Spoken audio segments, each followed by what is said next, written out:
حج کے 5 دن ہیں. آپ پہلے تھوڑی دیر کے لیے جو نا یہ جو حاجیوں پر میں نے دیکھا ہے، مینا کے دن جب قریب آنے والے ہوتے ہیں نا تو حاجی گھبرائے مل رہے ہوتے ہیں، کیا ہوگا، خیمے میں کیسے رہیں گے، رش بہت ہوگا، احرام کتنے دن پہننا پڑے گا. حج کے دن قریب آئیں تو ٹینشن میں نہیں، خوشی میں اضافہ ہونا چاہیے. سب سے پہلی بات، بہت بڑا ٹینشن ریلیز آپ کا یہ کر دیتا ہوں کہ احرام آپ نے 5 دن نہیں، صرف 2.25 دن باندھنا ہے. صرف 2.25 دن کا احرام ہے. 1.5 دن تو پہلے عمرے میں باندھ لیا تھا آپ نے، پھر کائی کی ٹینشن ہے.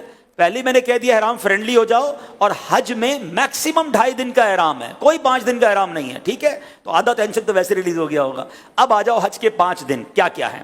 8 ذوالحجہ، 9 ذوالحجہ، 10 ذوالحجہ، 11 اور 12. ٹھیک ہے، یہ 5 دن حج کے جو اہم مناسک ہیں وہ اس کے اندر ہیں.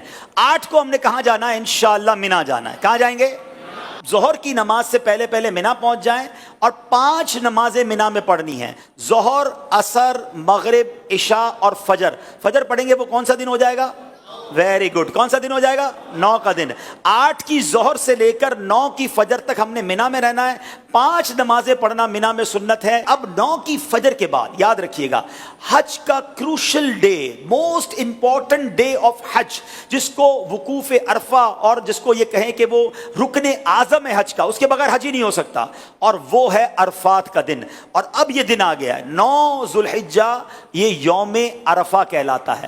اب حاجی کو جانا ہے عرفات کے میدان میں. جو 9 ذوالحجہ کا دن ہے وہ پورا دن ہم نے کہاں گزارنا ہے؟ عرفات میں. یہ خاص دن ہے. جیسے ہی ظہر کا وقت شروع ہوگا، سبحان اللہ، ظہر کا وقت شروع ہوا اور جتنے لوگ وہاں پر عرفات میں موجود ہیں احرام کی نیت کے ساتھ، وہ سارے کے سارے حاجی ہو گئے. ہاں، ایک لمحہ بھی کسی نے ظہر کا وقت شروع ہونے کے بعد سے لے کر اگلے دن صبح صادق سے پہلے عرفات میں گزار لیا، وہ حاجی ہو گیا. ہاں، لیکن جو صبح چلا گیا ہے یا ظہر کے وقت سے پہلے گیا یا ظہر کے بعد بھی گیا، وہ غروب آفتاب سے پہلے باہر نہیں نکل سکتا.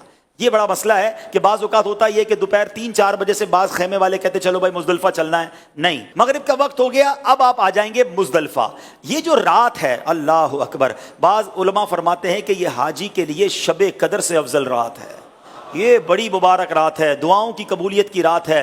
پتھریلی زمین پر وہ مزہ آتا ہے جو 5 اسٹار ہوٹل کے بیڈ میں مزہ نہیں آتا. اللہ کی رضا کے لیے لوگ زمین پر پڑے ہوئے ہوتے ہیں. تو بہرحال یہ رات وہاں گزاریں گے. اب آ گیا 10 کی صبح. پاکستان میں 10 تاریخ کو ہم کیا کرتے ہیں؟ قربانی کرتے ہیں نا. حج کا دن ہوتا ہے، عید کا دن ہوتا ہے نا. آج ہی بڑی زبردست عید مناتا ہے. 10 تاریخ کو پہلا کام ہم نے کرنا ہے کہ ہم نے رمی کرنی ہے. ہم نے شیطان کو کنکریاں مارنی ہیں، اس کے بعد قربانی کرنی ہے، اس کے بعد حلق کرنا ہے. یہ 3 کاموں کی ترتیب یاد رکھیے گا. پہلے کیا کرنی ہے؟ رمی کرنی ہے، پھر اس کے بعد قربانی کرنی ہے، اس کے بعد حلق کرنا ہے. آپ احرام سے فارغ ہو گئے.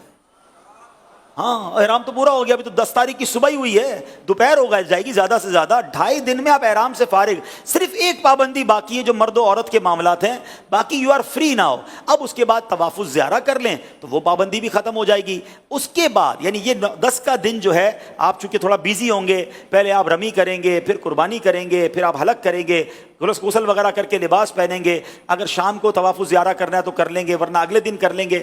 اب صرف آپ نے 11 اور 12 کا دن گزارنا ہے مینا میں، اور راتیں گزارنی ہے مینا میں اور رمی کرنی ہے. ایک واجب باقی رہ جائے گا جس کو طواف رخصت کہتے ہیں، وہ جب وطن واپس جانا ہوگا تب آپ کر لیں گے. تو یہ ہے حج، جو یہ 5 دن ہیں. اس میں پہلا دن مینا میں، اگلا دن عرفات میں، اور بقیہ 3 دن بھی مینا میں گزارنے ہیں. یہ آل ٹوگیدر 5 دن بنتے ہیں. اور آخری دن 12 کو عصر کے بعد مغرب سے پہلے آپ مکہ آ سکتے ہیں. تو یوں دیکھا جائے تو یہ 4.5 دن بنتے ہیں اور 4 راتیں ہیں. تو اٹس ناٹ ہیوج ورک. کوئی ٹینشن ڈالیں اپنے ساتھ، آپ ضرورت کا سامان لے جائیں گے اور لوگوں میں تقسیم کرتے رہیں گے تو انشاءاللہ حج میں کوئی ٹینشن اللہ نے چاہا تو نہیں ہوگی. آپ دوسروں کو ٹینشن ریلیز کرنے کا ذہن بنا لیں، انشاءاللہ آپ کی ٹینشن پہلے ہی ختم ہو جائے گی. انشاءاللہ ہم دوسروں کی مددگار بن کر حج کریں گے انشاءاللہ.